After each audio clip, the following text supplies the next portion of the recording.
Hello friends, welcome to Wikipedia classes. आज मैं आप लोगों के बीच जो है कि गणित शिक्षण का एमसीक्यू टाइप क्वेश्चन लेके आया हूँ। ठीक है, तो ये पहला जो है कि वीडियो होगा।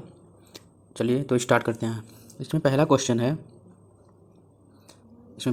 है हम लोग देखेंगे। पहला, भारतीय गणित के इतिहास का शुभारंभ किस ग्रंथ से होता है? जो भारतीय गणित का इतिहास है वो किस ग्रंथ से इसका शुभारंभ होता है, मतलब कि भारतीय गणित का इतिहास किस ग्रंथ से शुरू होता है? तो ऋग्वेद से। ठीक है, उसके बाद से क्वेश्चन नंबर दूसरा क्या है? किस काल में अंक गणित या अर्थमेटिक, बीजगणित, अलजेब्रा एवं रेखा गणित, ज्योमेट्री को विधिवत स्थापित किया जा चुका था? तो आदिकाल। ठीक है, आदिकाल में जो है कि अंकगणित, बीजगणित तथा रेखा गणित को विधिवत स्थापित किया जा चुका था, जो कि 500 ईसा पूर्व तक। ठीक है, आदिकाल कब तक था? 500 ईसा पूर्व तक। ठीक है, इसके बाद देखेंगे नेक्स्ट क्वेश्चन नंबर थर्ड क्या कह रहा है? क्वेश्चन नंबर थर्ड है, किस काल में शून्य, ठीक है, किस काल में शून्य तथा दाशमिक स्थानीय मान पद्धति का आविष्कार हुआ था? किस काल में शून्य तथा दाशमिक स्थानीय मान पद्धति का आविष्कार हुआ था? तो इसका आंसर हो जाएगा दोस्तों वैदिक काल। ठीक है, वैदिक काल, जो कि 1000 ईसा पूर्व तक था। ठीक है, इसके बाद देखें क्वेश्चन नंबर फोर क्या कह रहा है?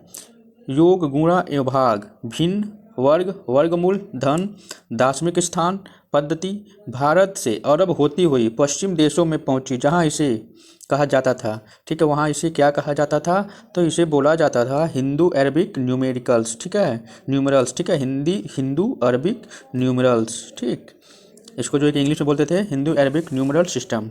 इसके बाद देखेंगे क्वेश्चन नंबर फाइव क्या कह रहा है? किस काल में, ठीक है, क्वेश्चन नंबर 5 है, किस काल में ज्योतिषियों को अंकगणित, मूल संक्रियाओं, योग, गुणा, भाग आदि का ज्ञान हुआ?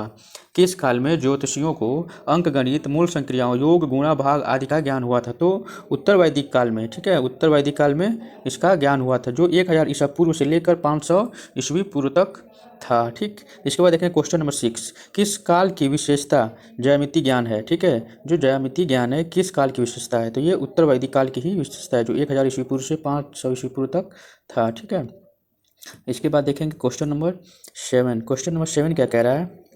किस सूत्र में ज्यामिति की अनेक प्रमेयों का वर्णन है? ठीक है, ज्यामिति की अनेक प्रमेय मतलब होता है नियमों का, ठीक है, वर्णन है। तो शुल्ब सूत्र में। ठीक है, ये शुल्ब सूत्र में जो है कि वर्णन है। इसके बाद देखेंगे क्वेश्चन नंबर 8, शुल्ब वेदी की रचना में माप के लिए क्या प्रयोग करने के नियम थे? जो शुल्ब वेदी की रचना थी, इसमें माप के लिए किस चीज़ का प्रयोग करते थे? क्या नियम था किस चीज़ का प्रयोग? तो फीते का प्रयोग करते थे। ठीक है, इसके बाद हम लोग देखेंगे क्वेश्चन नंबर 9 क्या कह रहा है? क्वेश्चन नंबर 9 है, किस काल में रेखा गणित के सूत्रों का भी विस्तार तथा विकास किया गया?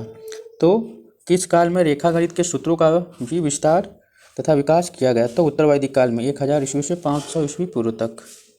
इसके बाद देखेंगे क्वेश्चन नंबर 10 क्या कह रहा है?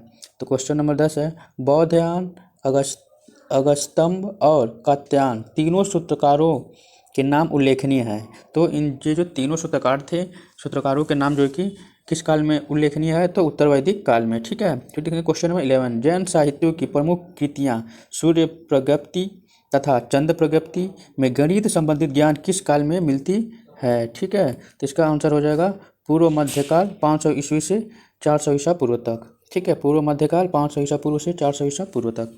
इसके बाद देखेंगे क्वेश्चन नंबर 12 क्या कह रहा है? किस सिद्धांत में त्रिकोणमिति का वर्णन मिलता है? किस सिद्धांत में त्रिकोणमिति या ट्रिग्नोमेट्री का जो है कि वर्णन मिलता है? तो सूर्य सिद्धांत में। ठीक है, तो क्वेश्चन नंबर 13 देखेंगे, त्रिकोणमिति शब्द भारतीय है जो कालांतर में किस नाम से जाना गया?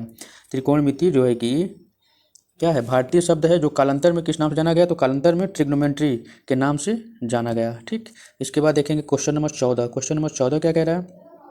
गणितज्ञ अल ख्वारिजी, ठीक है, गणितज्ञ अल ख्वारिजी कहाँ का रहने वाला था? तो ये अरब का रहने वाला था। ठीक, इसके बाद देखेंगे क्वेश्चन नंबर 15 जो है कि क्या कह रहा है, इसको हम लोग देखेंगे। तो क्वेश्चन नंबर 15 हो गया, किस गणितज्ञ ने अलजब्र एवं अलजब्र एवं अल मुकाबला शीर्षक की पुस्तकों से भारत से अरब पहुंची बीज गणित का उल्लेख किया, जो वर्तमान में अलजेब्रा के नाम से जानी जाती है? तो कौन थे गणितज्ञ? अल ख्वारिजी थे। ठीक, इसके बाद देखेंगे क्वेश्चन नंबर 16 क्या कहता है। गणित का स्वर्ण युग कहा जाता है, ये क्वेश्चन बहुत इंपॉर्टेंट है। कि किस काल को गणित का स्वर्ण युग कहा जाता है? तो मध्यकाल को स्वर्ण युग कहा जाता था, जो 400 ईस्वी से 1200 ईस्वी तक माना जाता है। इसके बाद देखें क्वेश्चन नंबर 17, किस काल में आर्यभट्ट, श्रीधराचार्य, भास्कराचार्य, महावीराचार्य जैसे महान एवं श्रेष्ठ गणितज्ञ हुए? तो मध्यकाल, जो कि मध्यकाल जिसको स्वर्ण युग के नाम से भी जाना जाता था, इसी में ये महान गणितज्ञ लोग जो है कि हुए। इसके बाद देखेंगे क्वेश्चन नंबर 18। क्वेश्चन नंबर 18 क्या कह रहा है? क्वेश्चन नंबर 18 है, किसने सर्वप्रथम गणित को अन्य विषयों से मुक्त और स्वतंत्र शासन का रूप दिया? तो आर्यभट्ट ने। ठीक है, आर्यभट्ट ने। क्वेश्चन, आर्यभट्ट की प्रसिद्ध ग्रंथों में प्रमुख थे, जो आर्यभट्ट के जो ग्रंथ थे उसमें जो है कि सबसे महत्वपूर्ण जो थे वो थे 10 गीतिक सूत्र और आर्यशिष्ट शतक। ठीक है, उसके बाद 20वां क्वेश्चन देखेंगे, किसने सर्वप्रथम पृथ्वी को गोल मानकर उसके व्यास का सही मान 4967 योजन ज्ञात किया? तो आर्यभट्ट ने। ठीक है, चलिए, थैंक यू।